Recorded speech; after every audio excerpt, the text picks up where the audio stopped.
what you want, when you want it, where you want it. This is The Mesh. Foot Candle Films. Film news and reviews from two guys who really like movies. This episode is brought to you by the Foot Candle Film Society. For a schedule of upcoming screenings and membership information, visit the Society's website at www.footcandle.org. Hello, everyone, and welcome to Foot Candle Films here on themesh.tv. My name is Alan Jackson. With me is Chris Fry. We are the co-directors and co-founders of the Foot Candle Film Society and the annual Foot Candle Film Festival. Chris, how are you doing today? I'm doing good. Things may sound a little different on this episode because I am recording from home today in my son's room. So I've got the whole, he's got these weirdo neon lights going. So it may be a little weird for Alan. He may get a little distracted during our recording. So it looks like I'm in a dance club or something. But you either look like you're in a dance club or you look like you're about to jump into a video game with your video gaming chair and surroundings. Either way, it's a different look for you, and I like it. So I assume you are home stranded because of the lack of gas to get around town. Is that kind of the deal?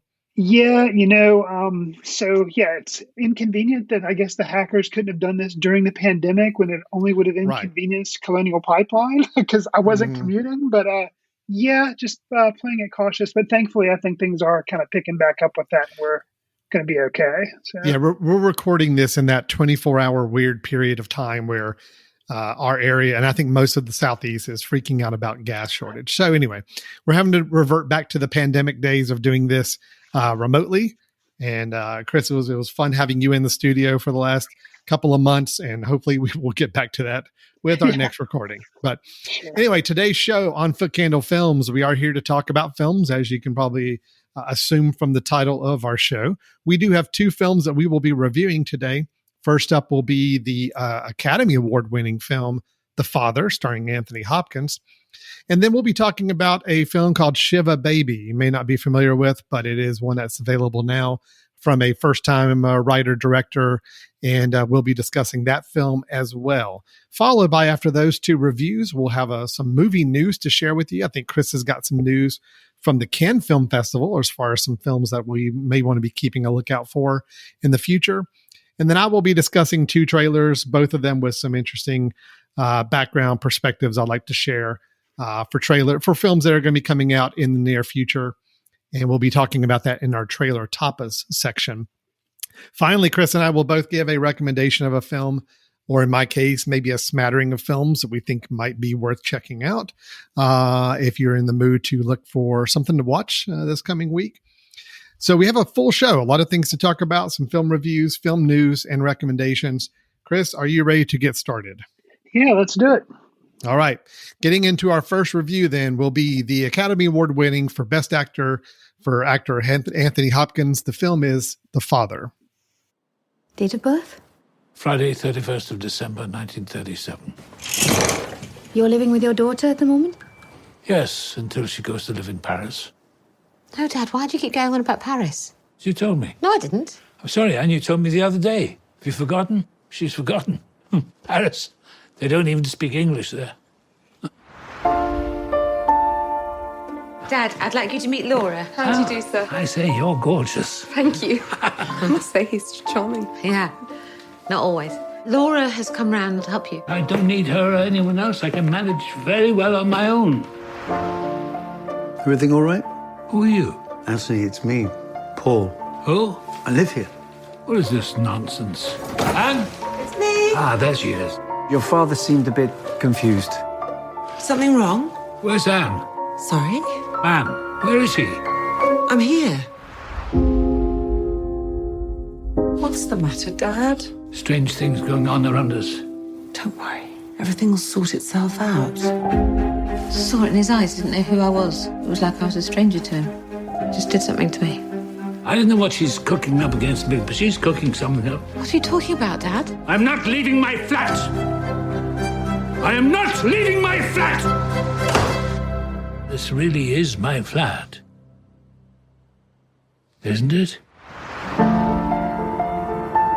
You see, the situation is very simple. My daughter is of the opinion that I cannot manage on my own. I'm so sorry about this. Why? She understands perfectly. It's important. I explained it all to you. Why do you keep looking as if there's something wrong? Everything is fine. I think she tries to do the best she can for you, Anthony. Everything will be all right. I promise you. There's something funny going on.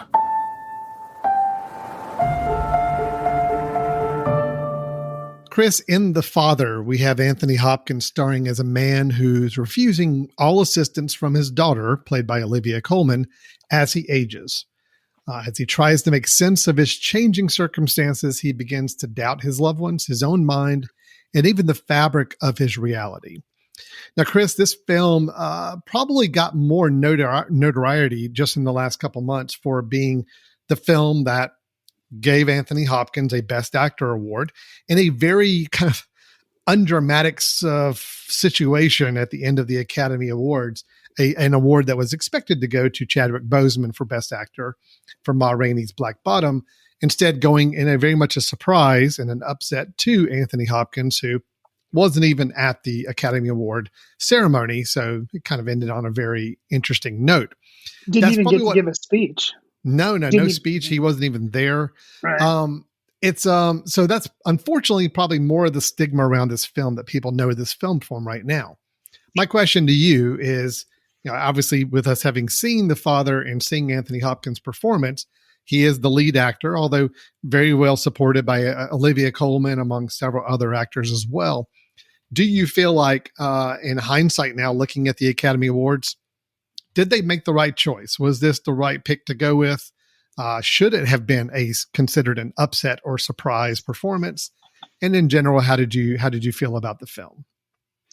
So, that, like you mentioned, the shame of it is that's what this film is known for, is what happened at the Academy Awards, and it's not focused on a performance. So, I guess to answer the question, did it deserve? Was it worthy of being nominated? Was it worthy of winning? Absolutely. His performance, Anthony Hopkins, everything he does is good. He was in the film from last year, The Two Popes. Sure, he can make a bad film, not because of his fault. He was in one of the Transformer movies.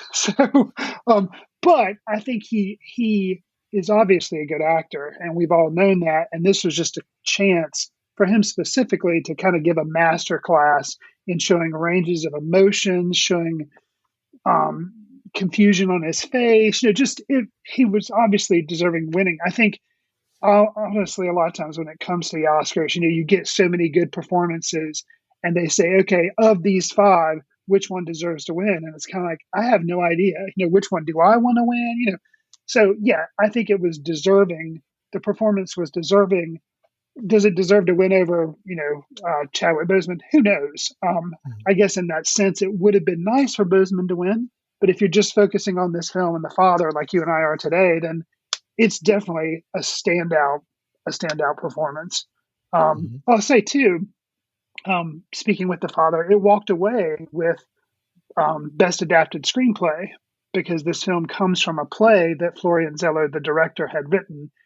And he adapted it, and I can totally see how it walked away with that Oscar as well. Because I guess it's, in a way, a lot of times you and I talk about things that started off as plays and then they're made into films, and we say, we can tell it's just, like, for instance, Ma Rainey's Black Bottom, that was a play, and they adapted it to a film, and it still felt like in some ways it was still kind of a play, because it just, some of the energy maybe wasn't there. And with this, if I'd been told this was just a movie, go see it, it's great, I would have enjoyed it. And I never would have thought, this started out as a play, because of the way they were able to incorporate some of the techniques in filmmaking. What was your experience with The Father, Alan?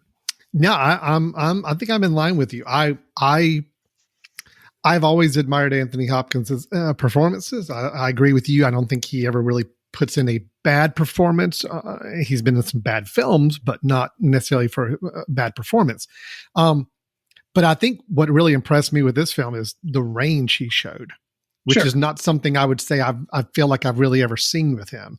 I mean, I think in a way since 1990, I mean, his performances, in my mind anyway, have always been some slight variations on Hannibal Lecter. Okay. It's, either he's a good person, but still has the same mannerisms and kind of the same cadence as a Hannibal Lecter, or he's playing someone, a darker character, and it's kind of shades of Hannibal Lecter. This is one of the first times I can recall seeing him perform where I really felt like there was just a lot of range he was exploring. And it made the whole film fascinating to watch, mainly for his performance. I mean, I definitely don't want to say he carried the film because there were some extremely strong performances surrounding him. And I think the filmmaking style that you mentioned also is a lot of credit to it as well. But I mean, ultimately you're watching for his performance and it is a standout. So I was really impressed, not only with him, but with the film as a whole. I went into this film expecting, and I think a lot of people probably do too, reading the description and seeing that it was nominated for Academy Awards, thinking it's going to be a fairly straightforward Oscar type drama that, is typically the kind of film winning these awards. I was really happy to see after about 10, 15 minutes in, realizing that they were doing some really interesting things with the film, with the storytelling device, with the camera, with just even the use of music and kind of inherent sounds. I think there was a lot more going on in this film that really worked. And it's there's going to be a theme with this film and the other one we're going to be reviewing, in that I'm not a big fan of horror films, the traditional horror films. These films are more of what I consider horror films. And I say that in all honesty with The Father, because it's a harrowing film. It's very, whether you've had a family member going through Alzheimer's, going through some of the aging that we just see discussed here in this film, or whether you're just nervous and worried about it for your own future. Either way, it's a harrowing film, but it's also an eye-opening one too, for people who may not be as familiar with what family members are kind of having to deal with when dealing with a loved one that's going through this stage of their life.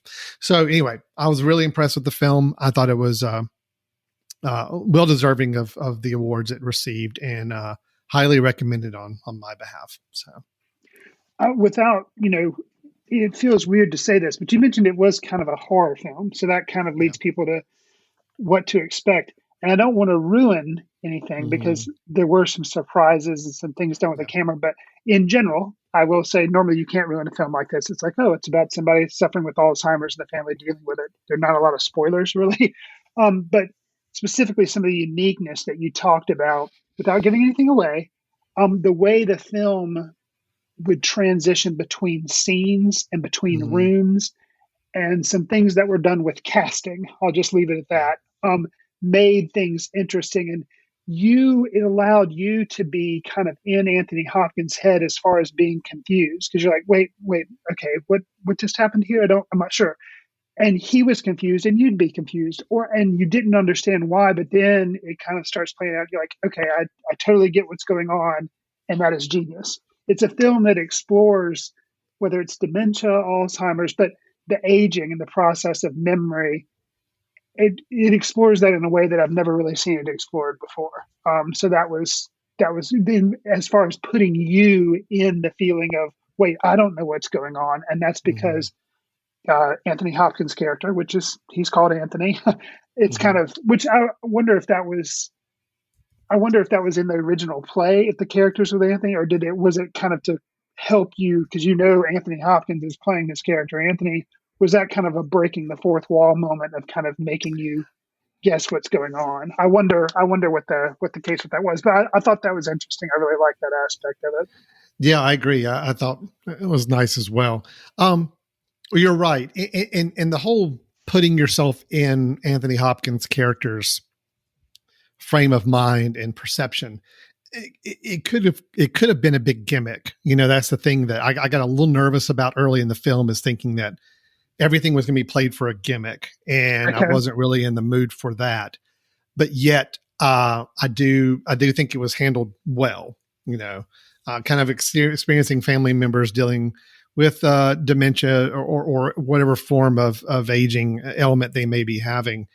I think it's a great recognition of what it did a great job of not playing it too much as a gimmick, but yet giving you great insight that I think family members can also relate to and associate with as well. So for sure.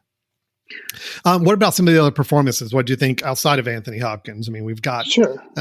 we obviously had Olivia Colman playing his daughter. And then again, we had a couple of other actors that had some parts that we don't need to go into too much detail of who they were playing, but Sure. It was still kind of interesting to see some of them show up that I wasn't expecting.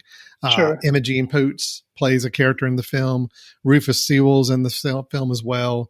And there's one other person I'm forgetting that is Mark Gatiss, who was in Sherlock and who's also in Doctor Who things. He was in there, so that was kind of cool. Obviously, a very British type production. And then Olivia Williams as well. So sure. Right.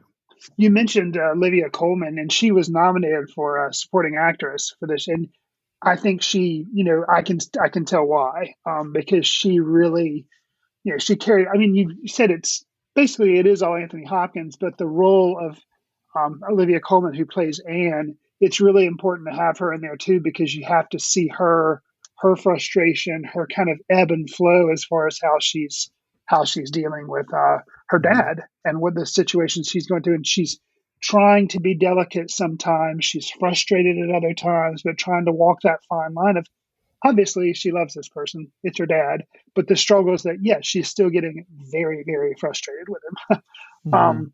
I'd like to call attention to a specific scene that really shows kind of the powerhouse of everybody involved. Imogen Poots is in there, Olivia Colman's in there, and Anthony Hopkins is in there. And he is meeting a prospective caretaker. And he just seems jovial and really charming, and goes into this little thing again about how he used to be a dancer and kind of puts on this little dancer part. And it's just like, wow, but underlying all that, and you can tell it from Olivia Colman's face, is like, okay, he's putting on an act because he thinks he can be independent. And so it's charming, but at the same time, there's this underlying kind of sinister, not that he's, Hannibal Lecter, but you can just tell he is of that intelligence there. And he's trying to show, oh, nothing's wrong. I don't know what she's going on about. I used to be a dancer, all this stuff. And it was just that one scene I thought it was really a standout for me. No, it was great. And again, to see Hopkins' performance going from having that darker tone to going to very jovial to going to very emotional. I mean, he especially by the end of the film, I mean, he is really displaying some emotions that, again, I know he's probably used in other film performances, but probably not the ones he's the most known for.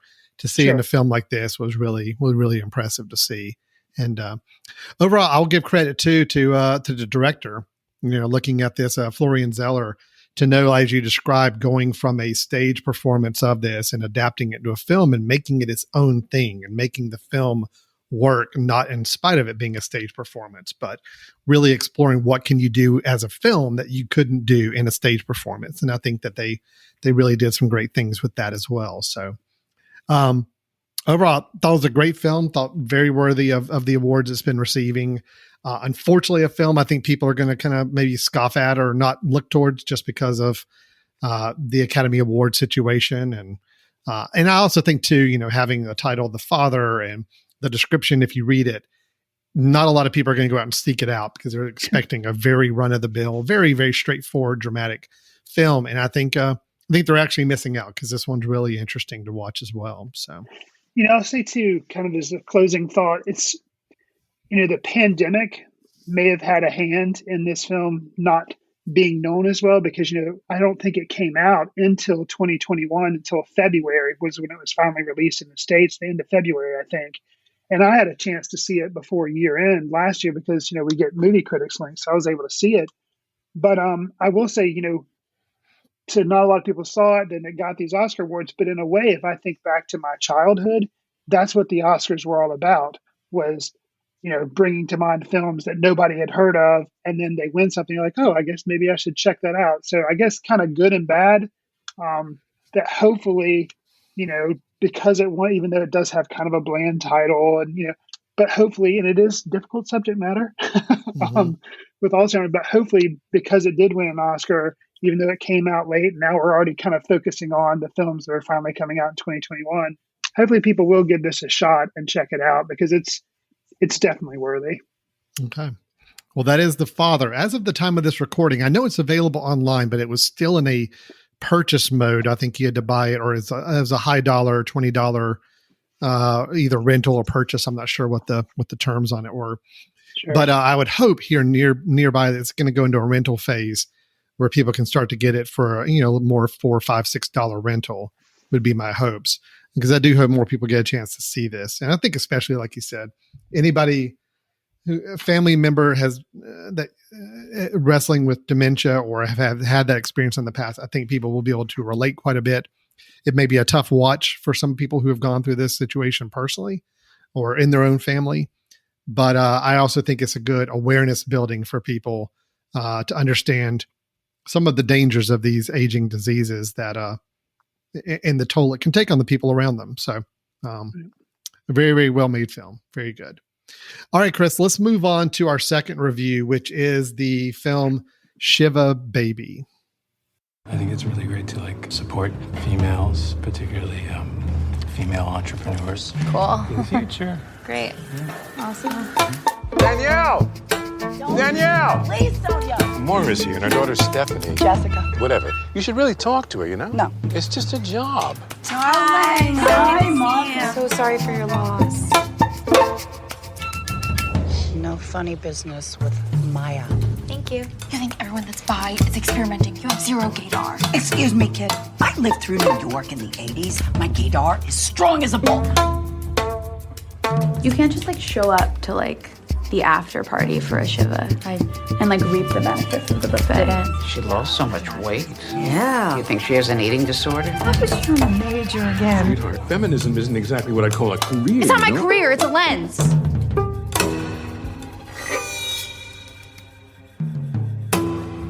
Max worked for your father years ago. Really? Just try to behave yourself today. I'm not gonna blow him in the bathroom. Why do you keep looking over there? Hi, I'm Kim Beckett. I don't think she's pretty.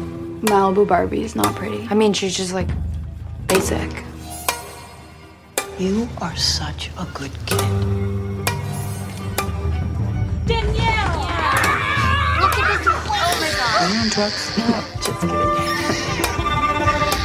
Is she okay? I already have a plan and a path, So you just study and don't eat and go out with your beautiful friends. Is that it?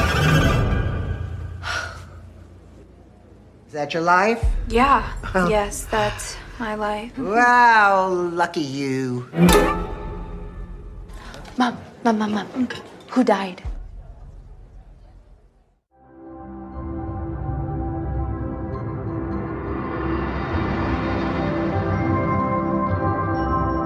Emma Seligman directed an 8-minute short in 2018 called Shiva Baby, starring Rachel Sennett as Danielle. The short, and now this feature film, follows Danielle as she attends a Shiva, where she runs into wave after wave of anxiety-inducing situations. Alan, what was your experience with Shiva Baby, and were you having wave after wave of anxiety-inducing situations come at you? Second question first. Yes, this is a very anxiety-inducing film, but wickedly funny at the same time. Okay. I had a great time with this film. I really, really loved it.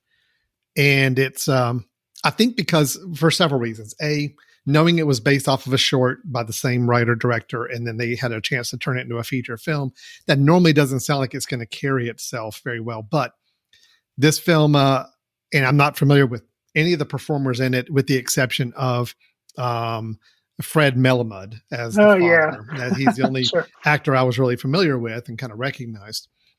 But to know that the entire film basically takes place at the Shiva, at the Jewish funeral service, and just within the first 10, 15 minutes, you understand who this main character is. And then as you see her get into the situation she finds herself in at the Shiva, surrounded by the people that she's surrounded by, and you can just feel the pressure and anxiety building throughout this film. It was both nerve-wracking to watch, but at the same time incredibly humorous. I think they found great sources of humor throughout the situation. And I will say too, without spoiling, I love the way it ended with on a, I don't want to say positive, but a little more hopeful note for our lead character to some degree. I had a great time. There are two scenes in particular I'll call out here in a little bit that I think summed up the film really well for me. But I did find it really, really entertaining and enjoyable to watch. So, Chris, what about you? What are your thoughts on Shiva Baby? So, when Al and I were talking about films to discuss on this episode, it's like, oh, we're going to do The Father, and I was like, well, I've heard a lot of buzz about this film, Shiva Baby. It was just released, I think, in April. So it's a really recent film. So it is a new film that's come out in 2021, or at least in the U.S. I think it had a festival circuit maybe a little bit before then, or maybe it was just South by Southwest. I'm not sure. But anyways, I'd heard a lot of buzz, heard a lot of people talking about it. I'd watched the trailer. So unfortunately, I think the film was good. I liked it, but I think it had been really built up in my head about how funny it was going to be. And kind of as you alluded to in our discussion of The Father, it felt more like a horror movie than, yes, there were some funny things in it, but it felt more like a horror movie because you're just watching this person go through these uncomfortable cringe situations. And it was pretty intense. And so I wasn't really expecting that part of it. I was expecting more of a lighter film. And it wasn't that. But that said, I did enjoy it. I'll call out specifically because we talked about how it was like a, kind of a horror film. Something that helped that happen was the score. Provided a lot of the tension because it was a lot of plucking of strings and, just really teeth grinding type music that, even though it was a comedy, but it would have that intention. So it made me feel like I was kind of watching Christopher Nolan's Dark Knight with Heath Ledger because it was that type of score. Chris, let me interrupt you there because actually that brings up a good question. All right. On the score, yes, I agree. I thought the score was added to the anxiety, but also was great. There's another film in the last year or two that we reviewed that the score was very, very similar. That same plucking of strings, very just abrupt and I could not place and I cannot remember what film it was that we reviewed in the last couple of years where we specifically talked about the score the same way as it being a little unique and not really something you would expect for the film that you're watching, but yet it also built up this anxiety level. I don't know if you think about it later on, let me know. And I don't know if I know a film that recently that I mentioned the score, but it had a completely different feel to it was Minari. Because it had a lot of like theremin use and stuff, but that was not like similar. No, there's something, and it'll come back to me, and I may jump back in later in the discussion and share. But there was another film. Anyway, I agree with you on the score. The score was surprising, not one I would have pegged for this film at all, but it also did heighten everything that was going on for the next hour and a half as well. So, yeah. Sorry, I interrupted you. There's some other thoughts you had. No, I was commenting on the score of the film. So that was kind of, and that really helped pull a lot of the elements of the film together and help me appreciate it. What were some of the scenes that you were saying that you?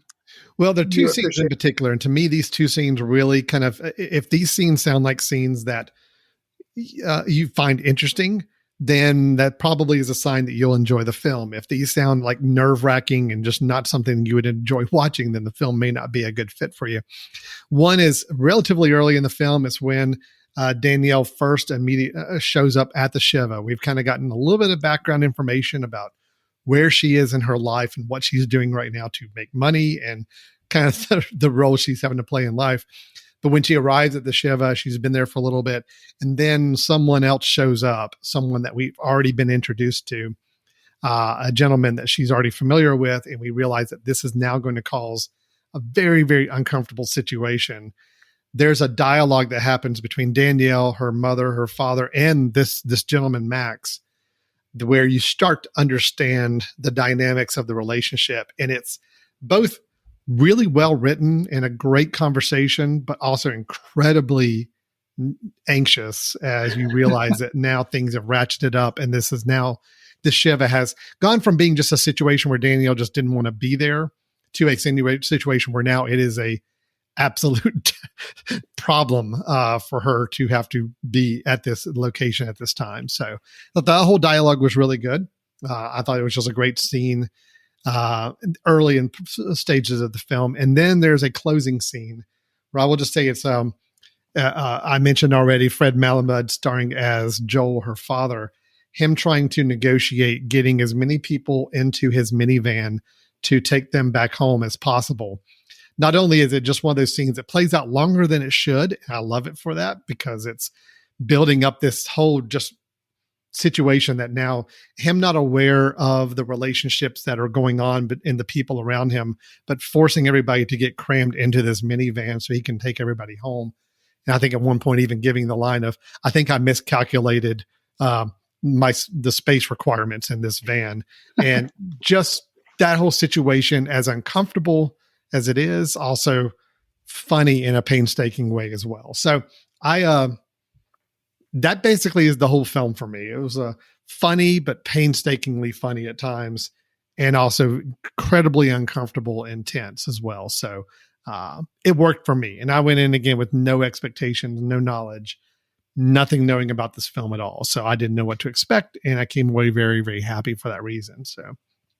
Yeah, I think this is one of those instances where I do suffer from expectations, unfortunately, because I'd had it built up. I had seen the trailer, so I kind of knew a lot about it. I do like the two scenes that you pointed out, kind of the van carpool scene that ties it all together at the end, and the other scene that you mentioned with the parents and the gentleman that she's had a relationship with. That, yeah, those were both good. I think where I was frustrated was that these were shown in the some of these. There were scenes of interacting with relatives at the funeral. Those were teased, and some of them were shown in the trailer. So I kind of knew what they were. And then in the film, I kept feeling like basically there was that one central relationship that you're talking about with the gentleman that she knew beforehand.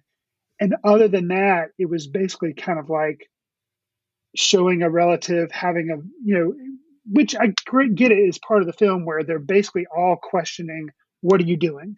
Who are you dating?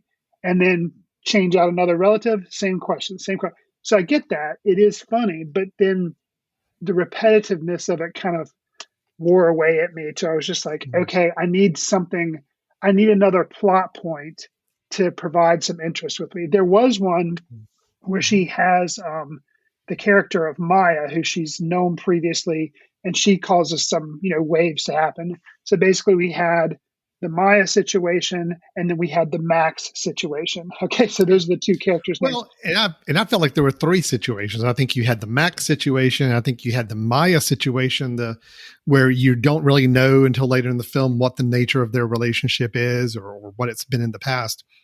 And then, like you said, the whole and again, you and I neither one of us are Jewish. So again, this is a film very, very steeped in Jewish family, Jewish culture, Jewish traditions.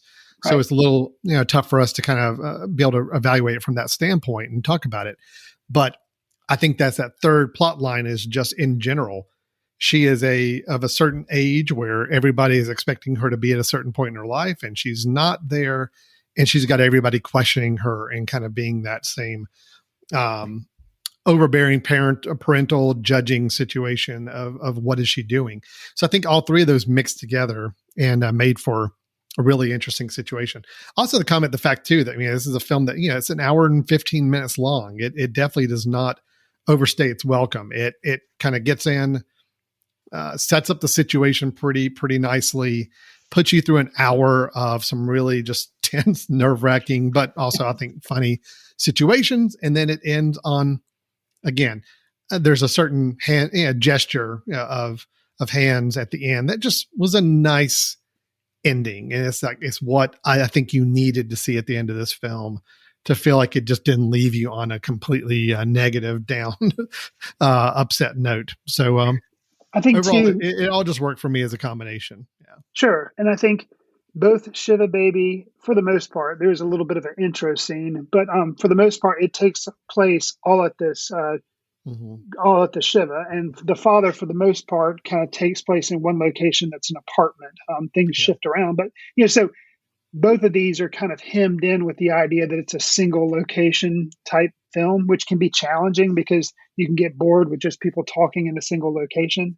And for the most part, both films were successful. Shiva Baby, for me, I became a little, like I said, a little antsy, but I think that was because I had high expectations and because things had been ruined, scenes were ruined in the trailer. But I'm really looking forward to seeing what Emma Seligman, the writer and director, can do when she's not limited, when she doesn't hold herself down to a single location. Because within the confines, it is kind of challenging to make a feature film that's all going to take place in this one little tight time frame. But I did like the film. It sounds like you were a little higher on me than it. But I would recommend it. And I'm interested to see what she does next. And, regardless of all these other things, like you said, it was a little dose of culture, Jewish culture, that I was not really familiar with. The idea of having a Shiva, which is kind of like what I guess is an Irish wake, but it's for the Jewish community, and they have it. It's not the funeral. It's something that's had after the funeral. Yeah. And so it's kind of like people come in, neighbors come in and bring food, and it's this whole experience. And so that was interesting for me to see that world.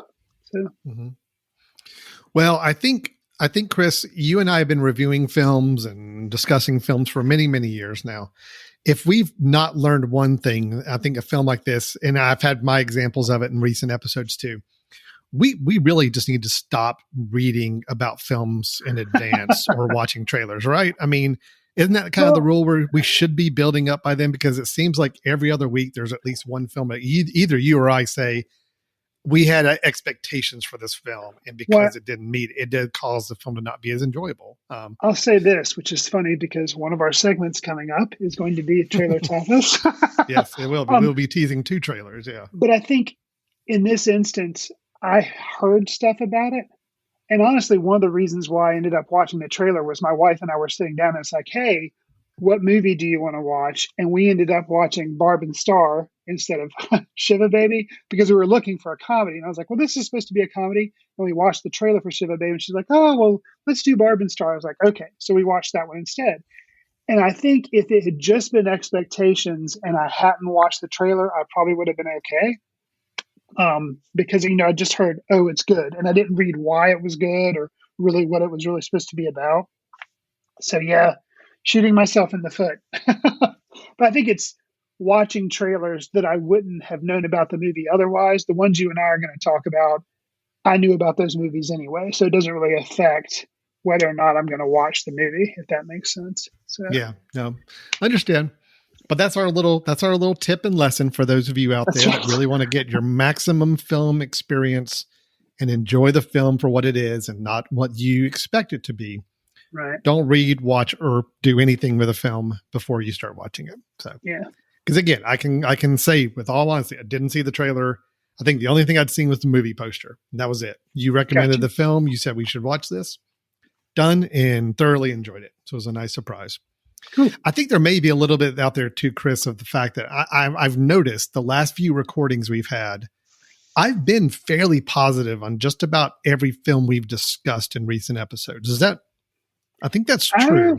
I need to look back at my notes, but I think I've been fairly positive on just about everything. And I think it's a fact too that, we're just now coming out of this pandemic situation where I think we're going to start to see films starting to go back to theater, starting to have bigger releases. I think right now I'm just still very appreciative of any well done creative film I've seen in the past year. So I think my opinions are going to be relatively positive. Sure. This past year, even if the film maybe wasn't the best in the world, it was still one that I find a lot to appreciate. This one I did find a lot to appreciate and really enjoyed it. So I'm hoping it didn't fall in that category. I'm hoping it's really good on its own and not just my own lens of just wanting to see good work. So I'm going to elevate everything I see. But regardless, Shiva Baby, I'm recommending for sure. Cool. Okay. So that's our 2 reviews for today. So we had both The Father and Shiva Baby. Both are recommended films. I think both of us were very high on The Father. I was high on Shiva Baby. Chris, a little lukewarm to generally positive, but more of a case of expectations, I feel like, at that point. So Absolutely. Go into it with a fresh set of eyes, and I think you'll have an interesting experience with it. All right, Chris, we're going to take a quick little break. When we come back, we've got some movie news to discuss. We're going to take a dip into the Cannes Film Festival waters a bit and discuss that. And then we're also going to share a couple of trailers, or at least I'm going to talk about a couple of trailers. There's one trailer I'm not even going to play. I don't think we should play it. I'll tell you why, but I think there's two trailers. One of them will play, the other one we will not. And I'll give you my reasons why when we get to that. And then we'll also cap off with our film recommendations. So everybody stay tuned. You're listening to Foot Candle Films here on the Mesh.tv, and we'll be right back. This podcast is sponsored by Jackson Creative, a custom communication agency located in downtown Hickory, North Carolina, specializing in online content creation. To learn more, visit thejacksoncreative.com. Jackson Creative, we tell your story. Hello and welcome back to Foot Candle Films here on the Mesh.tv. Alan Jackson and Chris Fry from the Foot Candle Film Society and Foot Candle Film Festival here with you. We had our reviews of The Father and of Shiva Baby earlier in the show.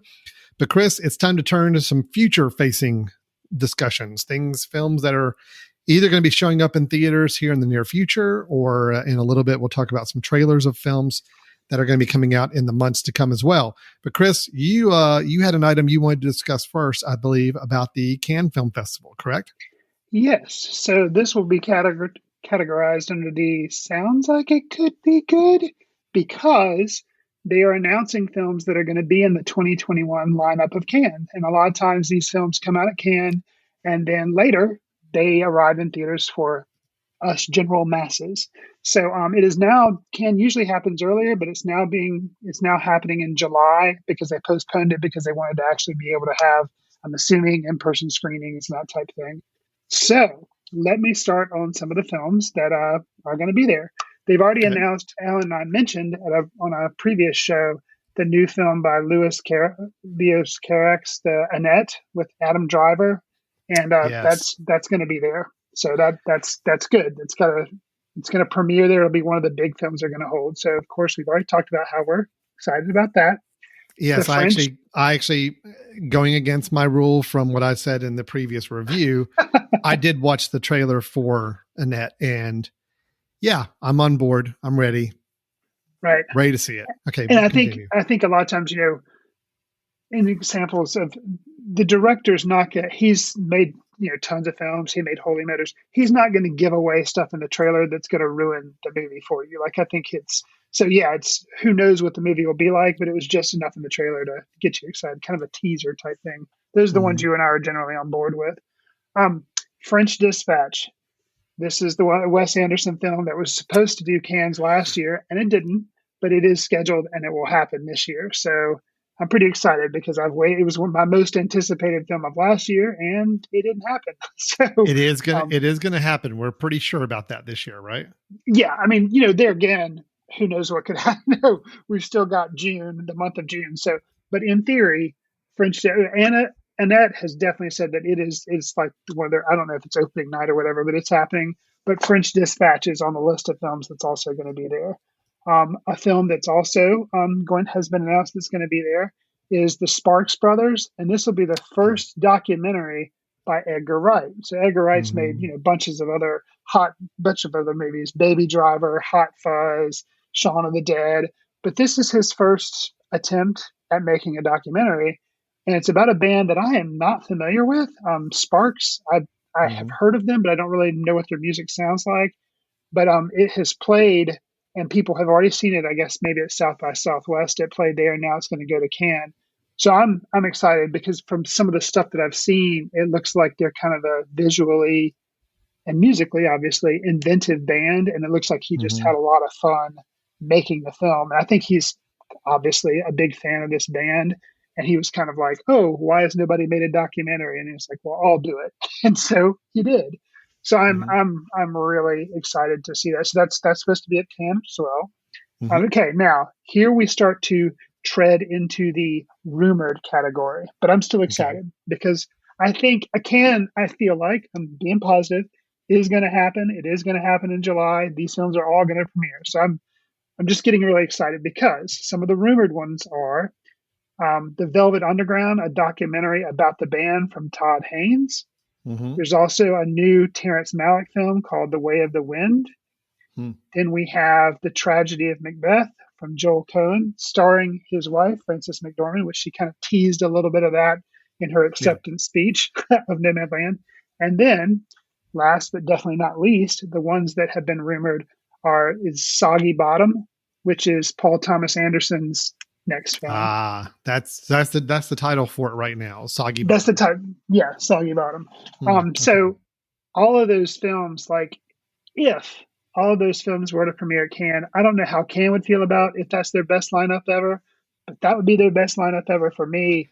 And that gets me really excited thinking 2021 is going to be one of like the best years of cinema in a long time. Because there's a lot of heavy hitters in there for me. Yeah. And that's not even like, there were other directors that I didn't even mention because they were a little bit more sketchy on whether or not they'd be there. But there were some other big names in there that if they premiere their films there too, it's going to be a big deal.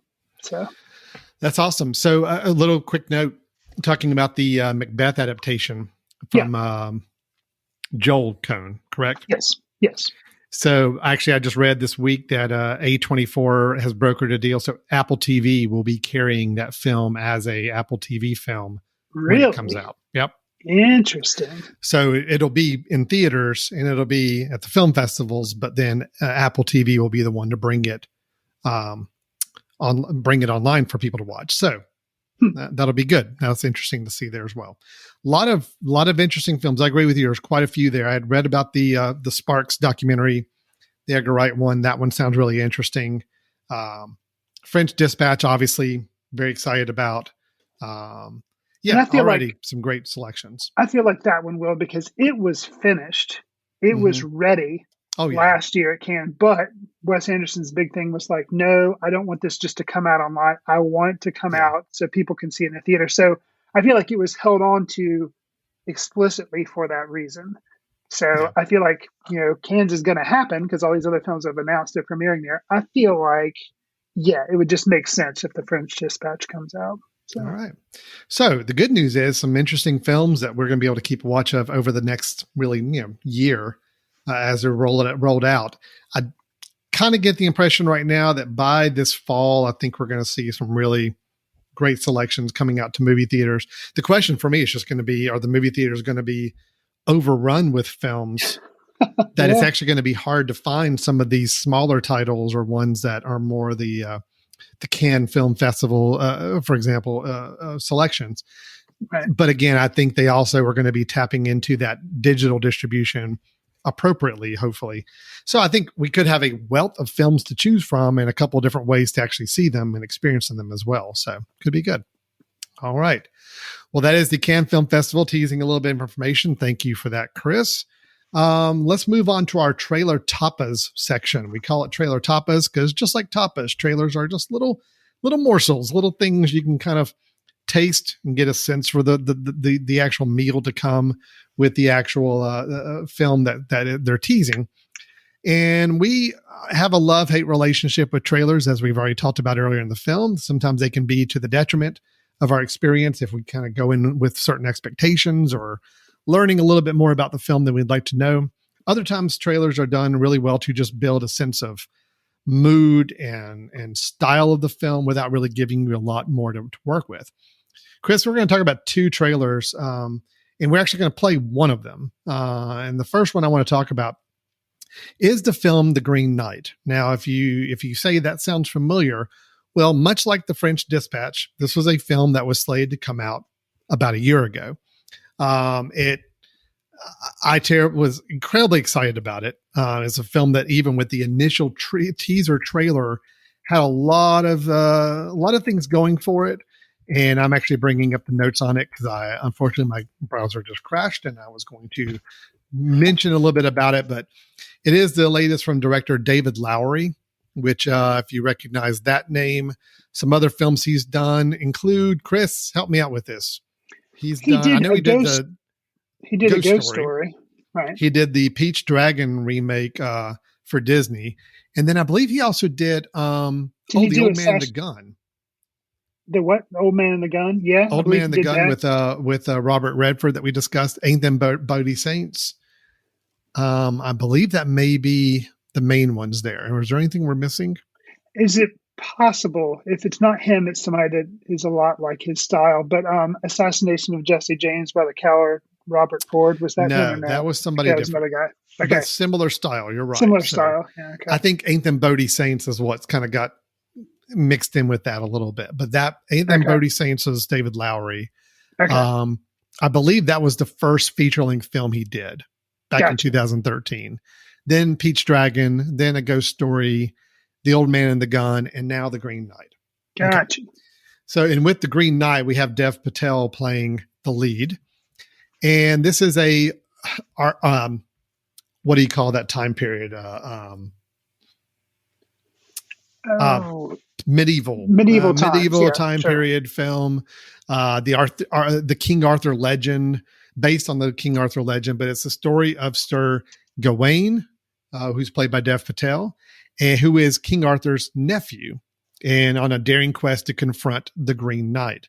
So this trailer, we're going to go ahead and play it. And then Chris, I want to get your thoughts about it afterwards. So here's the trailer, the latest trailer for the film that does look like it's going to be released here in the next couple of months. It is The Green Knight. Friends, brothers and sisters, who can regale me and my queen with some myth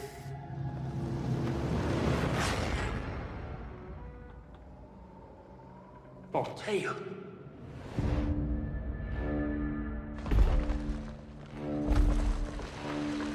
O greatest of kings, let one of your knights try to land a blow against me. Indulge me in this game. I will meet thee.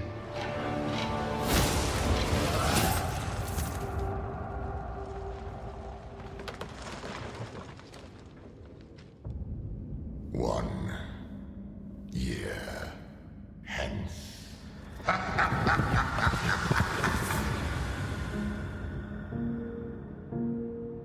Another year nearly gone already.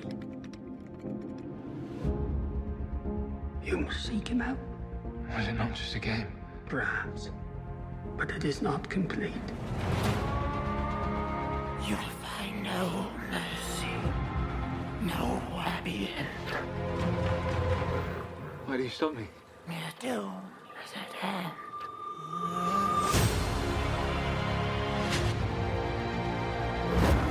You rest your bones. I'll finish your quest for you.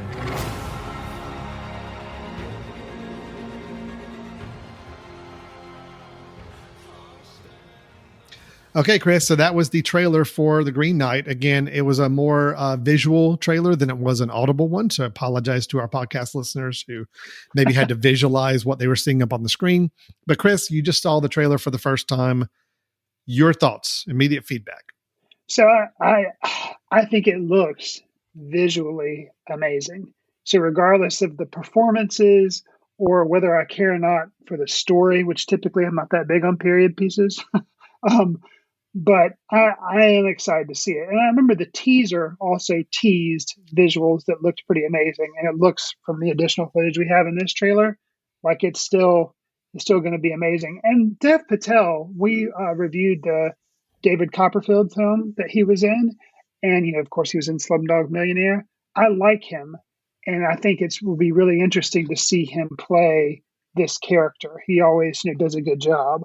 So, and just, like you said, the fact that this is from the director of A Ghost Story and stuff. So, yeah, it's got a lot of elements going for it. The teaser this trailer just only gets me more excited. And something that was revealed, which gives me a very, a kind of questioning in my head, was a talking fox. Yeah. So, yeah. Talking fox, you have giants, you have... Visually, it just looks fascinating. And also a couple things I don't know if you even picked up from the trailer. I didn't even realize until I read more up on the film. Alicia Vikander is in it. Oh, wow. Okay. She's like the second lead in the film, which I don't even think we saw her in the trailer. If we did, I didn't recognize her. Okay.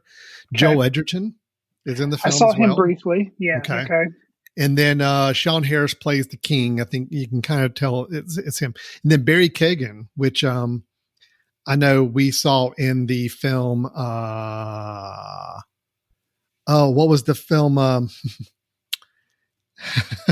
I am struggling with names again today. I recognize the name. I'm trying to think what film he was in the film. The director of The Lobster. Oh, Yorgos Lanthimos. His latest film, not The Favorite, but the one before it. Killing of a Sacred Deer. Killing of a Sacred Deer. Barry Keoghan was in. He was the younger boy in that film. Got you. And he is in this film. Okay. Good. That took way much longer than it needed to just piece together. But anyway, it's got some interesting people in it that I did not realize were in the film. Again, the look of the film is amazing. I what I'm probably the most intrigued by is, I love the King Arthur legends. I love that time period. I love films that are set in that time period. A24, the production company that's releasing it, has done something really interesting in promoting the film. They are now, if you go on A24's website onto their shop, on their store, they are selling a promotional product for this film. Okay. It is an actual Dungeons and Dragons style game, role-playing game that you can buy for the Green Knight. It is packaged just like the original Dungeons and Dragons. It has all the instructions. It has all the parts. You actually create your own role-playing environment from the Green Knight. I love that. That to me is, that's the way you promote a film like this, is you get people really excited about the possibilities outside of just the film itself. And, so Father's Day is coming up. Are you going to request the Green Knight Dungeons and Dragons game out? I might actually be. That actually would be a really fun thing to do with this. So I'm excited. The Green Knight looks great. I'm very, very, unfortunately, my expectations are high, Chris. Okay. Unfortunately, they are. They can only go down in my level of enjoyment for this film when it comes out. So we will see if that holds true or if it actually meets expectations when the Green Knight comes out. And I'm looking to see when the official release date is now. I don't see it. Oh, July 30th. Okay. July 30th is now the official release date. So we got about 2 more months. Okay. So a summer release. Summer release. That's right. Now, so I was really excited to play that trailer for you. And this is where we talk about trailers of films coming out. And, I like for us to play the trailer so we can respond to it, react to it and all. Sure. Another trailer came out this week that I'm not going to play out of more protests, because when we talk about superhero films or films based off of comic books or graphic novels, Chris, I feel like the film community is kind of two minds. You're either on board with it. You're like, yep, I love it. I love what they're doing with turning these characters and beloved comics and graphic novels into films. Or you're kind of done with it. You're tired of it. You think it's maybe overdone, or you just don't really see the appeal. That seems to be more or less where people fall into one of those two camps. You, in particular, have actually mentioned some of your fatigue with some of the superhero films and some of the franchise work that's going on there. Me, I've generally been a fan of it for the most part. But the trailer was released for Venom, the second Venom movie, starring Tom Hardy. It's Venom, There Will Be Carnage. Okay. Wow. Venom, obviously. There Will Be Blood. It's trying to elevate itself. Yes. Venom is a comic book character, started with the Spider-Man franchise in the comics and has now evolved into his own film franchise, I guess. And this is the first sequel to that original film, also starring Tom Hardy at the time. This is the kind of trailer and film that, Chris, when somebody tells me that they just don't enjoy comic book movies or they don't see the appeal, I kind of have to say, you know what, based on this one, I get it. I sympathize and I understand because this trailer honestly just looks horrible to me. The first Venom I did not enjoy. I thought it was not a very good film. And this one looks to be taking everything I did not like about the first one and just doing more of it. And so I'm not going to show it to you. I think just out of principle here, I don't think we should spend 2 minutes of this show playing this trailer. I'll just tell you this. They're obviously going for a very comedic tone with this one, balanced with the over the top CGI that you had with the first one. Okay. I just don't know what they're trying to do with this. So I don't know what it's they're like trying to do a with these villain characters. version of it's like a villain version of Deadpool, because Venom is a bad guy, Yes. correct? Okay. Mhm. He wasn't Well, he wasn't really in the first film, but kind of, yeah, they play him as like an anti-hero where he's does bad things, but yet ultimately you still root for him. Yeah, that's all I've got with that. but in the first film, in the second film, are they still having him follow that same anti-hero thing, or is he an Yeah. actual villain? Yeah, because Carnage, played by Woody Harrelson. Oh, so that is the title character, and he's also, it's like there will be Carnage. They're guaranteeing us that Carnage will be in the movie. How Carnage, clever. played by Woody Harrelson, Okay. is the bad guy. So you get Okay. the sense that Venom, Tom Hardy, is going to be again an anti-hero. Okay. I don't know. You can watch the trailer on your own time if you so choose, Chris, but I'm just eye rolling the whole time watching it. And I think it is where I feel like Marvel and DC are starting to kind of get some things together, making some things happen with some interesting films coming up and just the characters they have to work with.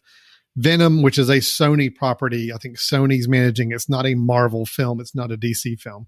Got you. Sony, I just don't feel like gets it quite yet. And this is a perfect example of why I feel that way. So, Well, you know what? I won't watch the trailer in solidarity with you. Plus, I think there's a high likelihood that my son will want to see this movie. So then I'll go see it with him. And maybe if I haven't seen the trailer and my expectations are already in the basement, maybe I'll come out thinking it was actually decent. So wow, that would be surprising if that was the case, but I'd be curious to see if that happens or not. Okay. So that's our trailer tapas. The Green Knight, I'm very excited about, probably too excited about, and really looking forward to. Venom, There Will Be Carnage, absolutely no interest, and actively encouraging people not to make the YouTube downloads of that trailer set any kind of records, which I'm afraid they probably will at this point. Wow. Okay. So Chris, I think we're done with news. I think we're done talking about future films. Let's talk about some recommendations. You and I, every time we get together, we always try to come up with a recommendation of a film that we think is worth checking out in case you're in the mood for trying to find something to watch or looking to expand your film viewing history. And Chris, I'm going to turn it over to you first. What do you have for us today as a film recommendation to share with our listeners? So I am going to recommend the film. It's a long title, and kind of a confusing one. It is Martha, Marcy, May, Marlene. It's from 2011, and the reason I came to this film was I'd heard about it, but I hadn't watched it. But it has the big star in it is Elizabeth Olsen, and this was actually one of her first big breakthrough roles. Was in this film, Martha, Marcy, May, Marlene. And I'm familiar with Elizabeth Olsen basically a lot through her work with the MCU. And of course, I watched her in WandaVision. So I was like, I want to check out this film because I've heard it was good. I've heard she's good in it. So the premise of the film is after several years of living with a cult, Martha finally escapes and calls her estranged sister, Lucy, for help. And then she goes to her sister's place and she finds herself kind of just confused and going back to memories and what's real, what's not real, kind of having a hard time coming to peace with like what happened, what's happening to her now, and like how she's trying to adjust. And this film, it's a tough watch, but it is really well made. And Elizabeth Olsen plays a really, really good character, and that central character who you can see her struggling with everything going on. And actually, some people have given her flack, I think, based on a lot of the Marvel stuff that she's done, that like, oh, she just seems very surface. There's not really a lot going on there. Man, how she didn't get at least a nomination for Martha, Marcy, May, Marlene, probably because it's a small independent film, but man, she is so, so good in it. And she's got with her in that film, Sarah Paulson plays her sister, who she goes to stay with, and John Hawkes plays the cult leader. And John Hawkes is one of those actors, we've seen him in some films, but I don't feel like he does a whole lot. But man, when he does something, you're usually like, okay, this dude's really good. His role in this film is amazing. He plays Patrick, the cult leader, and he's really good. Wow. Yeah. So, and I'll say too, without giving anything away, the last scene of the movie is a doozy, and I'll just leave it at that. So, that's my recommendation: Martha, Marcy, May, Marlene. Okay. And you can it's been out since it was from 2011. You can find it on the usual rental platforms. Okay. No, that's actually been what I've been meaning to watch for quite a while and had on my list. So happy to hear you saw it and are giving it a high recommendation there. So that's great. Martha, Marcy, Marcy, Martha, Marcy, Marcy, May, Marlene. And I'll just say the reason for basically all of those names are names that she takes on at one point because it's like all this identity stuff. So Martha, Marcy, May, Marlene. There you go. Perfect. Well, Chris, for my recommendation, and I think even last episode I might have copped and not even given a recommendation. Yeah, I think you may have given two. I think that was last episode. Yeah. I'm still not in a great spot where I've seen a lot of other films that I can throw out as recommendations. Honestly, the last 2 or 3 weeks, I built a home theater in my home. This was something I did back in December when we moved to a new house. And I had a room that was just going to be a perfect thing to build into a home theater. And that's what I've done. And the best way for me to break in a home theater in the first couple months is to watch a lot of films that I already know I love. I just want to watch them again in this new experience. So that's what I've been doing. It's not watching a bunch of art house movies like Shiva Baby. That's not how you break in a home theater.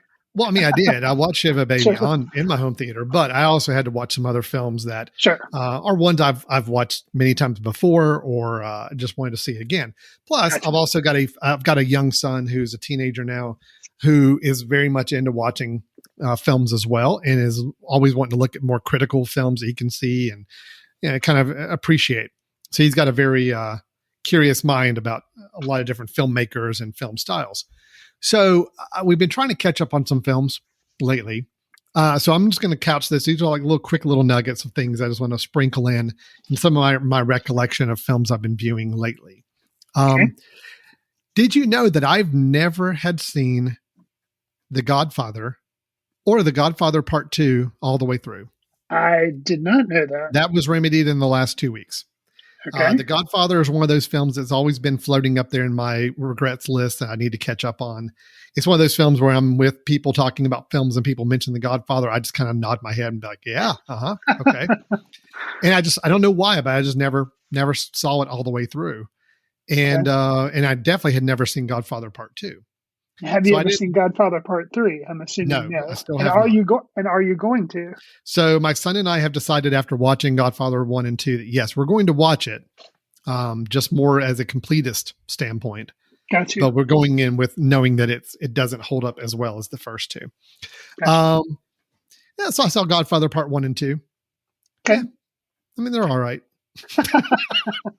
I mean, it's definitely an expectation type building thing where, when you hear it's one of the best films ever made. I did like the first one. The second one, I actually thought, I know so many people like the second one better. I actually did not enjoy the second one as much as I enjoyed the first one, but I get it. I'm still a Goodfellas guy. Give me Goodfellas any day of the week.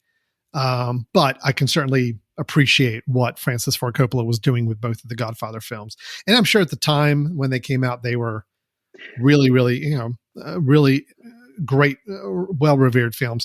Now I just have catching up on them after, I guess, 50 years of them being out, or 40 years. They're good. But I think I just didn't have quite that excitement for them as many people have. So sure, I can see that because if not for The Godfather, then Goodfellas probably wouldn't have happened. I mean, maybe no. Right, but then also like you think of things like The Sopranos, which is just all about the mob. So if you are all aware of that, and then to go back to The Godfather, I can see how you can say, oh no, it's good, but it's kind of not as monumental now. I can see. I'm expecting the hate mail to come in anytime now, and that's fine. That's fine. I'm just letting you know I did remedy that on my watch list, and at least did catch both of them. But the film I want to go back and if somebody's a listener and they've been listening since the very beginning of this podcast many years ago, they've heard me talk about this film, so I'm going to repeat a recommendation. I'm sorry. It's just it is a film I caught back up with again, and had fun watching with some of my family, and that is. Honestly, now I think it has become one of my absolute favorite films. It is Terry Gilliam's The Fisher King. I had a chance to catch up with that. I know I've recommended it at least once, maybe even twice over the tenure of our podcast, but I don't care because I'm going to bring it up again. Watching it, I don't think I'd seen it in the last few years. So watching it again was just a great film. Terry Gilliam in general, I feel like make some very, very interesting films, but they tend to span the going very, very avant-garde, very, very artsy. He tiptoed in the mainstream. I felt like about the time this film came out and maybe 12 Monkeys. Mm-hmm. And then after that, he kind of went back into more on the adventurous art side of his films. So this was at the peak of Terry Gilliam actually hitting some mainstream popularity. It was before 12 Monkeys, which I think maybe probably his biggest hit, if I had to say, quote, hit, dollar signs box office wise. Right. But this one just checks all the boxes for me. I still think you've got an outstanding performance by Robin Williams, who gets to flex both his zany, manic personality as well as his very great acting chops and very dramatic scenes. Jeff Bridges gets some of the same approach. He gets to play pretty broad on this, going from the shock jock DJ who, because of his incendiary words on the air, actually triggers a tragedy that affects many people in his life. And he becomes friends with, I think it's Barry is the name that, if I remember correctly, that Robin Williams plays, a homeless person that also having some mental challenges and delusions. And they become friends, and he finds himself kind of indebted to Barry and trying to help him on a quest that he has in his mind of retrieving the Holy Grail from a billionaire that lives in New York City. And I think there was an Academy Award winner for, who was the supporting actress in the film? Again, my computer just completely froze up on me on some browser stuff. So I had all this pulled up ready to reference, and I just lost it. But I'm going to bring it up right now and make sure I'm giving proper kudos here.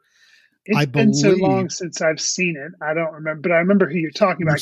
Mercedes Ruehl, I think, was nominated for Best Supporting Actress and might have actually won. I think that was awards that they won is for her performance. I think. Okay, I'll come back to that. Just like there's several other things I think I've said I'll come back to in this episode. I don't know if I will or not. But Perry, Perry is the name of Robin Williams' character that Jeff Bridges partners with and becomes friends with and helps. Gotcha. Okay. All that being said, I think it's a great film. It's a perfect blend of whimsy and fantastical elements, but just some great dramatic pieces and some great dialogue scenes as well. I think there's a scene in particular Robin Williams as Perry has with, Amanda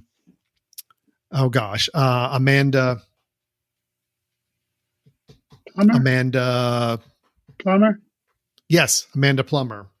That is still one of my favorite scenes of dialogue at a doorstep after a date. Anyway, The Fisher King, I cannot recommend it enough. It's definitely a top 10 favorite for me. Love everything about it. And it's definitely held up even after multiple viewings spaced out in multiple years. Cool. Chris, I can't remember. You like this film? Yes. Okay. Yeah. Good deal. I'm a big fan. And you're a fan of Terry Gilliam in general too, right? Yeah, I am. His work has become that much more avant-garde and kind of strange. The most recent film I've seen of his was the one that he did of Don Quixote, which got scrapped. They made a documentary about it, and then he was actually able to redo it. And instead of having Johnny Depp play the Don Quixote character, he had Adam Driver do it. Still didn't live up to the highlights of when he was making a lot of really good films, but it's interesting. So yeah, I'll watch anything that Terry Gilliam puts out. Well, this is probably Gilliam's most nominated film as far as Academy Awards go. It did win for Best Supporting Actress. Mercedes Ruehl did win for that. Okay. It was also nominated. Robin Williams was nominated for Best Actor. The score was nominated, which is great, by George Fenton, and Best Original Screenplay nominee as well. So even Best Production Design, all of that, I think, well warranted. It was just a great film. I'm a big fan, so love watching this film. I cannot sing its praises enough. So that's The Fisher King. Last quick thing I'll just mention real quick. So going back through some Tarantino films as well for one of my teenage kids that's gotten wants to watch this and kind of is very, very intrigued by Tarantino's films.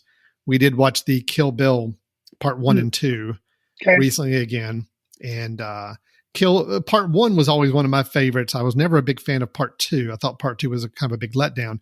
Actually, I've changed my tune on that after watching Part 2 again. I will say Part 2, I still like Part 1 better, but Part 2 is a really, really good film. And I think Part 2 allows Tarantino to explore, to not feel like he has to be as stylish as I think he was in the first one. He got to just really focus on the characters a little bit more in Part 2, and I think it pays off better. So anyway, Kill Bill, still a big fan of those, both those films.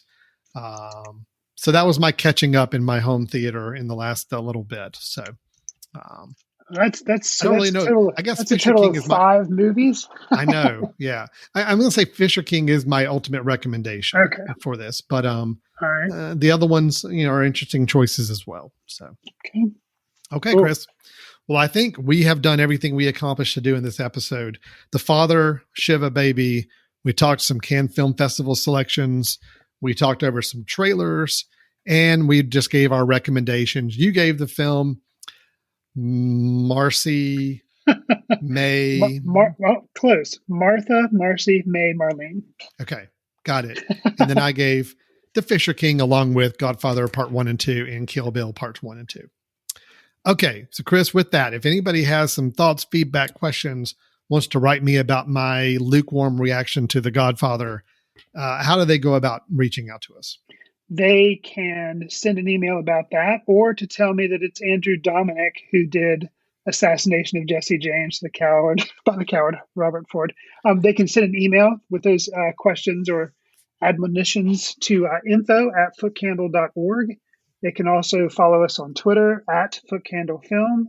We are on Letterboxd, Alan and I are, so we can track what we're seeing. Sometimes we put brief reviews.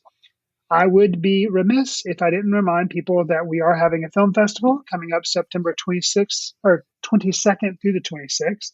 If you're a filmmaker, you still have time to submit your film until June 1st is the deadline for that.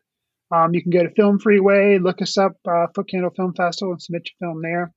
Last but not least, if you like what you're hearing, give us a star rating, write a review, share with friends on iTunes, help us reach new listeners.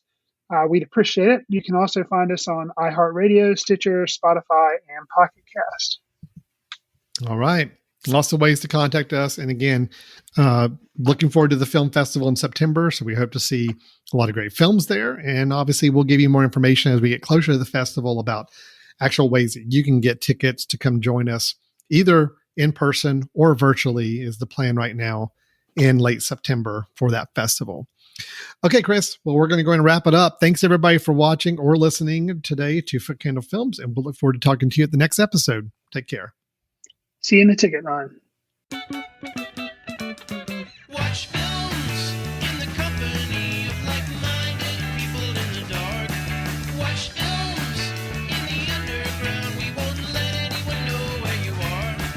The films that don't make it to Carmike at the mall, or ones that were famous when Grandpa would watch films out of the reverence of the heritage of an art. Watch films through the courtesy of Foot Candle Film Society. Special thanks to Carpal Tuller for the show theme music. For more about Carpal Tuller, visit www.carpaltuller.com. You've been listening to The Mesh, an online media network of shows and programs ranging from business to arts, sports to entertainment, music to community. All programs are available on the website as well as through iTunes and YouTube. Check us out online at themesh.tv. Discover other network shows and give us feedback on what you just heard.